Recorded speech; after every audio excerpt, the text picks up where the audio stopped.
Hola amiguitos, ¿cómo están? Soy Eduardo Arcos y hoy vamos a hacer las cosas un poquito distintas. Vino en mano, iPad en mano, vamos a hacer el primer preguntas y respuestas de este canal. Llevo un par de semanas diciéndoles en Instagram, en Twitter y en la pestaña de comunidad de YouTube que me hagan preguntas y que las mejores las voy a contestar en un video, que es este. Y lo voy a hacer de manera similar a como yo haría una entrevista. Es decir, voy a empezar con las preguntas más simples, más fáciles de contestar, y lo más difícil lo voy a dejar para el final, para más el final del video. Van a ser preguntas más personales, cosas que tal vez a mí me incomoden un poco más contestar, pero la idea es un poco, pues, tener más contacto con la comunidad, que son ustedes. Y no se me ocurrió mejor forma que contestar estas preguntas que me han hecho ustedes de nuevo en mi casa. Así que bienvenidos a mi casa de nuevo y vamos a empezar ya. Venga.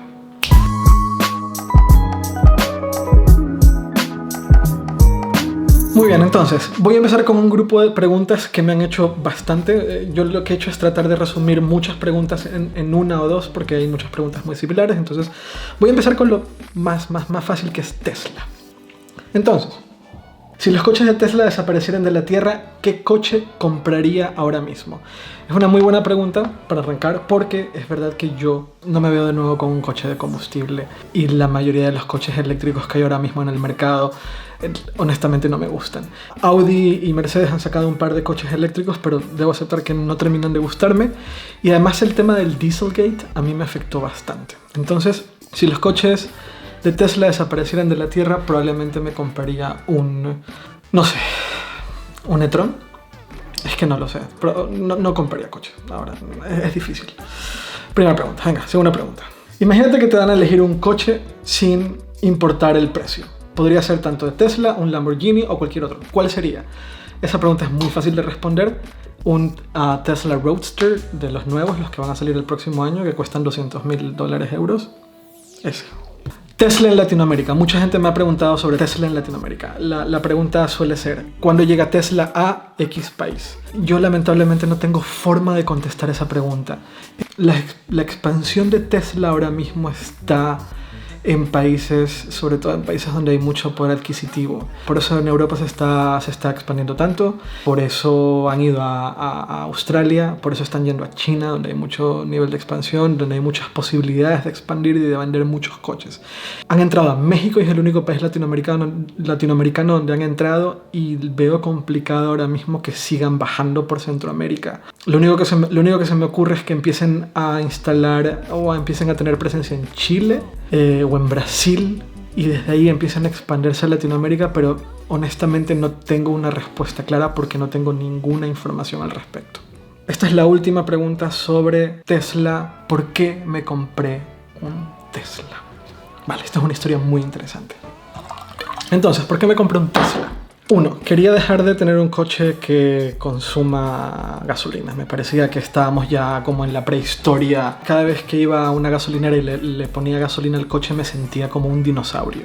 Sentía que tener un coche de gasolina era un poco como tener un Nokia. Es decir, sabía que había un futuro mucho más interesante, sabía que había posibilidades mucho más grandes con los vehículos, que se podían hacer mucho más cosas, pero que estaba completamente detenido porque las compañías incumbentes, en este caso las alemanas, cuando digo las alemanas es Mercedes, BMW y Volkswagen, o sea, tienen mucha dominancia, y luego las americanas, General Motors, Ford tienen mucha dominancia, y luego las japonesas tipo Honda tienen también mucha dominancia, y todas están como muy llanas, están como ahí se quedaron, o sea, no están interesados en innovar, están ahí. La innovación suele ser mínima o nula, no tiene mucha relación, la innovación no tiene mucha relación con la seguridad, no tiene mucha relación con la conducción autónoma, mucho menos con maneras alternativas de impulsar vehículos. Y luego llega Tesla y lo cambia todo. Entonces yo sentía que estaba como con un Nokia. No sé si muchos de ustedes les tocó tener un Nokia o un BlackBerry cuando salió el iPhone y sentían que tenían un producto Básicamente tenían como un pisapapeles en la mano, una cosa que sabían que ya era el pasado, pero ya querían que llegue el futuro. Un poco así yo me sentía con mi coche anterior, que era un Audi. Y Tesla en 2018 me dejó un Model S una semana para probar y me fui de viaje con ese Model S. Y cuando volví a mi Audi, por mucho que el coche era bueno, sentía que era un dinosaurio, me sentía terrible. Entonces sabía que mi siguiente coche tenía que ser un Tesla. Luego vino el Model 3, yo reservé el Model 3, ya lo tenía reservado. Y cuando empezaron a venderlo en Europa sabía que era el momento para comprar uno y lo compré. Además también hay un interés editorial. O sea, cuando yo empecé con Hipertextual, una de las razones por las cuales le di tanta importancia al tema editorial tiene que ver con Apple. Yo sentía que Apple era la única compañía que estaba innovando y siento que aún en términos de producto de consumo tipo iPhones y iPads y Macs y el Apple Watch, siento que son los únicos que lo hacen bien, son los únicos que realmente están empujando. Y con Tesla sentía un poco lo mismo. Entonces cuando yo empecé Hipertextual, recuerdo que era en aquella época poca gente tenía un iPod, o poca gente tenía poca gente tenía un iPhone, o poca gente tenía un Mac, cuando yo recién estaba empezando, depende de la época. Y tenía, entre comillas, una ventaja, es decir, sabía que yo tenía el acceso al producto y lo analizaba y hablaba en esos términos, y me especialicé mucho en Apple y en la innovación que estaban haciendo, y aquí es un poco lo mismo. Siento que el poder tener acceso a un Tesla me permite contarles a ustedes por qué es tan importante lo que está haciendo la compañía, no solo desde un punto de vista de innovación, también desde un punto de vista de seguridad en la carretera, de cómo están trabajando para que cada vez haya menos accidentes, cómo están haciendo las cosas completamente distintas a lo que normalmente hacen las marcas de vehículos. Entonces por eso terminé comprando un Model 3. Ahora sí con las preguntas más personales. Primera pregunta, de las más personales: ¿en qué trabajas? Y esta pregunta me parece muy curiosa porque claro, está pasando una cosa muy interesante, y es que parte de mi audiencia ha llegado solamente por YouTube y no tienen idea de todo lo que he hecho antes. Entonces, claro, yo aquí haciendo cosas y hablando de Tesla, y nunca hablo de nada más, o nunca me he enfocado en más que el coche, y por ahí tengo un video sobre el Developers Conference de Apple. Una porción de mi audiencia no tiene idea de lo que hago. Entonces, ¿qué trabajo? En 2005, hace ya 14 años, empecé con mi empresa que se llama Hipertextual, que es un medio digital enfocado en tecnología, ciencia y cultura digital, sobre todo. Si yo tuviese que englobar toda la guía editorial de Hipertextual en una palabra, debería de ser futuro. Contar a nuestra audiencia qué es lo que sigue, y por qué un iPhone es interesante, o por qué un coche eléctrico es interesante, o por qué el último descubrimiento científico debería de ser interesante para ellos, o hacia dónde los va a llevar, o hacia dónde va a llevar a la sociedad. Eso es lo que tratamos de hablar en Hipertextual. Hay mucha actualidad, contamos muchas cosas que están pasando en el día a día, cubrimos mucho a empresas como Apple, como a Tesla, pero ese es mi trabajo. Entonces yo fundé Hipertextual en 2005, cuando vivía en México. En 2007 vine a Europa porque Hipertextual recibió su primera inversión, y de ahí en adelante he vivido aquí en Europa. Luego en 2011 me vine a España para dedicarme por completo a mi empresa, que es Hipertextual, y de ahí en adelante he estado viviendo aquí en Madrid, muy enfocado en dirigir un medio digital que es hipertextual.com, que pueden visitar en cualquier momento. De hecho, estos videos son producidos por Hipertextual en realidad. Básicamente mi trabajo ahora se dedica a la comunicación, dirigir un medio digital, hacer este canal de YouTube y demás. Entonces a eso me dedico. Tengo un trabajo honestamente maravilloso, tengo un equipo maravilloso con el cual, lleno de gente muy talentosa que hace cosas increíbles, que de lejos yo no podría hacer las cosas que hago sin el equipo que tengo junto a mí. Además, soy muy feliz todos los días de ir a trabajar a mi empresa. Debo aceptar que tengo mucha suerte en ese sentido, de poder ir todos los días y hacer lo que más me gusta, y estar rodeado siempre de gente con la cual me la paso muy bien, y sobre todo gente a la cual admiro por el trabajo que hacen, y que lo hacen maravillosamente bien. Eso es a lo que me dedico. ¿Por qué empecé un canal de YouTube? Yo llevo como muchos años sabiendo que debería de empezar a hacer vídeo y que debería de poner mi cara frente a una pantalla, pero yo soy una persona muy tímida en realidad. Me cuesta mucho, yo paso como por muchos procesos de pánico cada vez que voy a publicar un video. Es muy triste, pero es verdad. Yo sabía que tenía que empezar a poner mi cara frente a una cámara. Lo que no sabía era cómo y no sabía por qué. Entonces no lo terminaba de hacer. Y yo publico, o sea, yo al final, yo estoy expuesto a una audiencia muy grande en Hipertextual. Hipertextual tiene mucho tráfico, pero estoy protegido por mis propias palabras. Escribo un artículo y mi audiencia lee ese artículo, pero no me ve a mí cuando lo estoy escribiendo, ni me ve a mí cuando lo está leyendo un texto. Entonces yo estoy protegido y lo he hecho durante muchos años. Y necesitaba una línea argumental, un arco argumental, imagínense como una serie, necesitaba un arco argumental muy largo con el cual yo pudiese conectar con mi audiencia de otra forma. Entonces, pasó otra cosa y fue que yo empecé a ser mucho más activo en Instagram. ¿Qué pasa con Instagram a diferencia de Twitter? Yo también soy muy activo en Twitter. ¿Qué pasa con Instagram? Que Instagram es mucho más enfocado en audiovisual, en imagen y no en texto. Y poco a poco empecé a salir yo más, empecé a mostrar más mi cara en Instagram.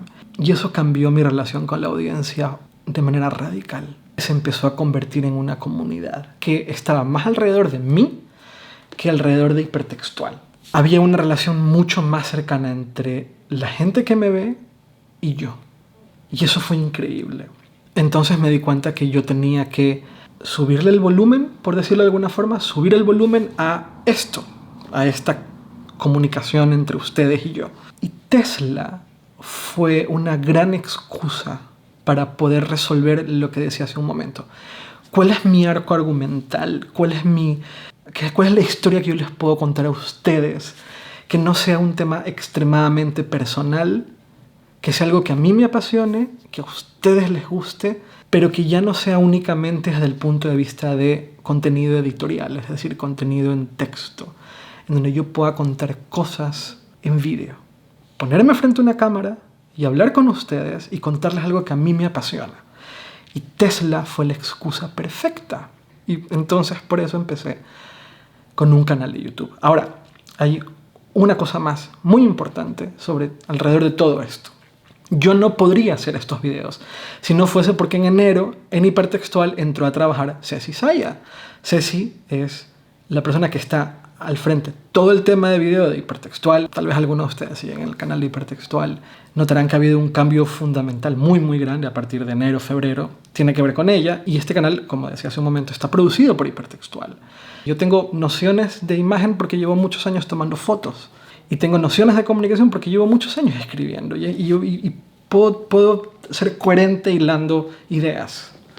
Pero el producto final, la edición, la producción, lo que hace que este video sea bueno es ella. A eso me refería un poco con parte de la razón por la cual me gusta mucho trabajar en Hipertextual, aunque sea mi empresa, pero uno puede tener su propia empresa y odiarla. Y es que yo tengo un equipo maravilloso. Y así como hay muchas cosas que hacen que mis artículos sean muy buenos, que pasan por un proceso de edición, que yo puedo estar como en contacto con gente que sabe mucho más que yo sobre temas de tecnología y al final mis artículos son buenos, no necesariamente son buenos porque yo soy bueno. Yo no soy muy bueno en realidad. En realidad tengo un equipo detrás que me hace bueno. Y que entre nosotros nos intentamos hacer mejores. Y el hecho de que Ceci haya entrado a Hipertextual en enero me ha permitido que yo pueda empezar esto. Muchas veces yo digo cosas y se terminan cortando y mucho de lo que estaré diciendo ahora se cortará porque el lenguaje de YouTube es complicado de encontrar y la forma en la cual se puede conectar con la audiencia por medio de video es difícil en realidad, es muy difícil. Pero gran parte de la razón por la cual funciona no es por mí, es porque hay un equipo detrás y en particular con el video es así. Entonces, pues como que muchas piezas se juntaron y me permitieron empezar con este canal de YouTube. Dicho eso, YouTube es muy ingrato. Hay mucho trabajo detrás y a veces no funciona. Quedan 2 preguntas nada más. Siguiente pregunta. ¿Cuál es mi mayor miedo? Esa pregunta es muy existencial y no deberían de hacérmela. Y me voy a exponer mucho al contestarla.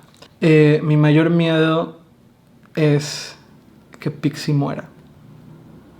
Y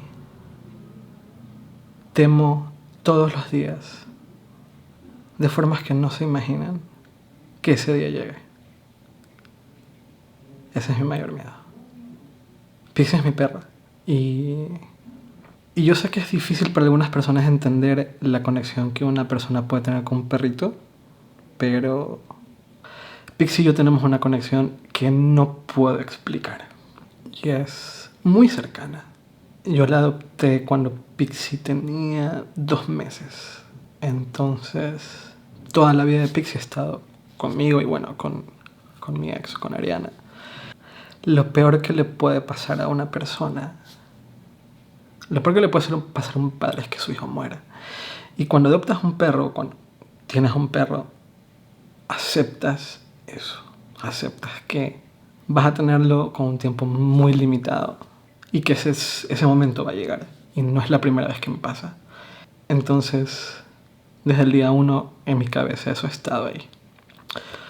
Pero la conexión entre Pixie y yo es muy fuerte. Y ese día va a llegar. Mi miedo es que pase antes de lo que debería. Antes de que muera por motivos naturales. Ese es mi mayor miedo ahora mismo. Es que me hacen preguntas muy, muy complicadas. No deberían hacerme estas preguntas. Pero bueno, habíamos quedado que íbamos a ser más cercanos entre ustedes y yo. ¿Qué ha sido? Vaya pregunta. ¿Qué ha sido lo mejor y lo peor de tu vida en los últimos 10 años? Ay, Dios mío. ¿Cómo explico esto sin que suene demasiado dramático? No quiero que suene dramático.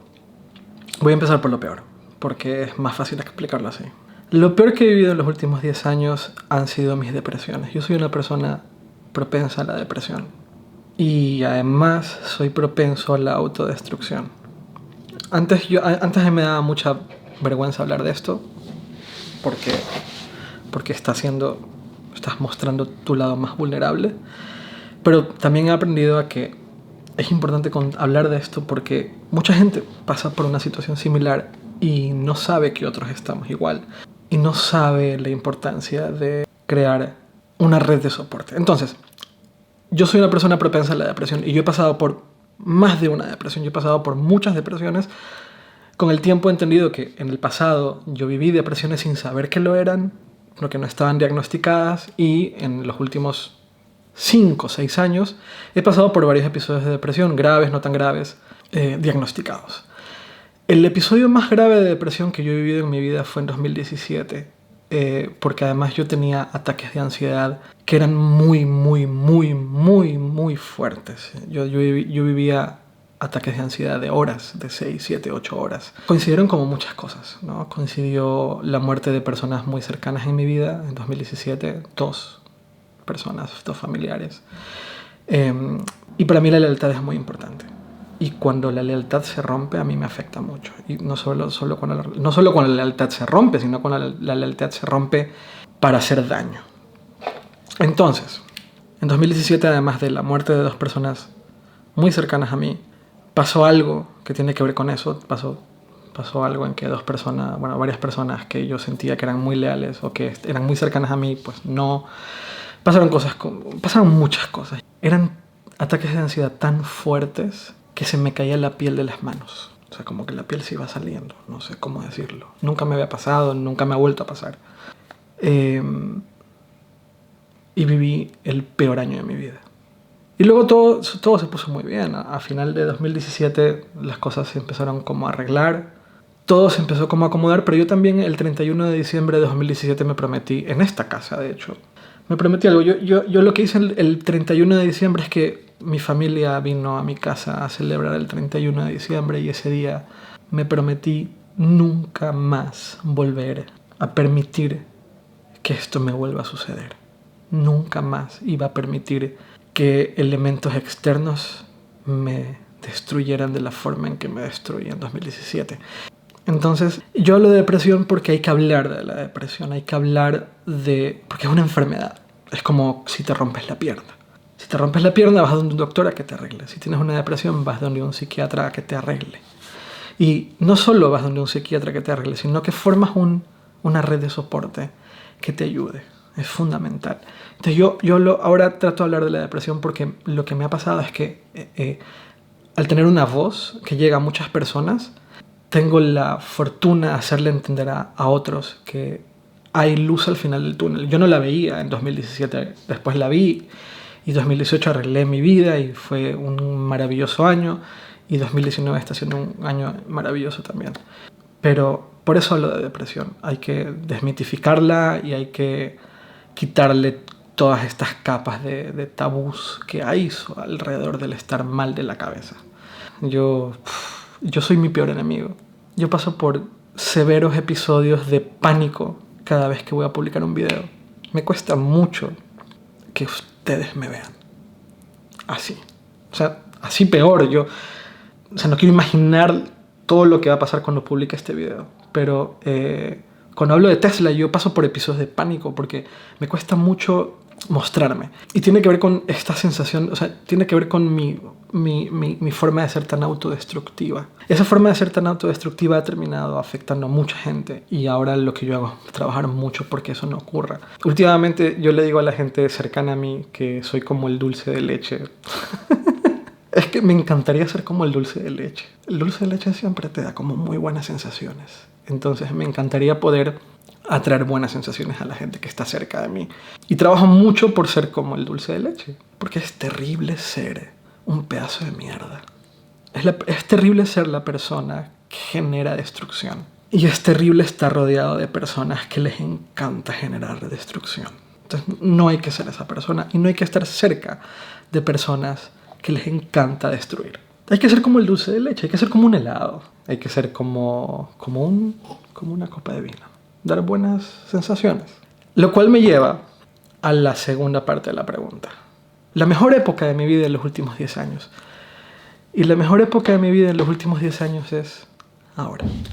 Sin duda alguna estoy viviendo la mejor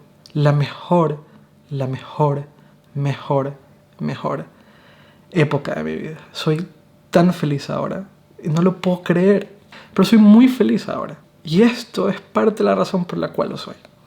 El poder conectar con una comunidad de maneras que nunca había conectado antes. Es increíble. Y con eso se acaba el primer preguntas y respuestas. El primer preguntas y respuestas de mi canal. Entonces, 2 cosas nada más. Una, me encantaría que sean parte de la comunidad. Tengo un canal de Telegram. Está en la descripción de este canal. Estamos ahí hablando de un montón de cosas que hablo yo aquí en este canal de YouTube.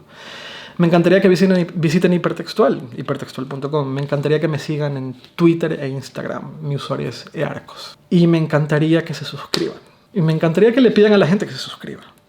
La mejor manera de apoyar un canal que recién está empezando como este es pidiéndole a la gente que se suscriba para que tengan más suscriptores, para que YouTube recomiende más el contenido que estamos haciendo. Y ya, eso es todo. Muchas gracias por ver lo que sea que termine apareciendo en este video. Y la próxima semana volvemos a la programación habitual. Muchas gracias. Chao.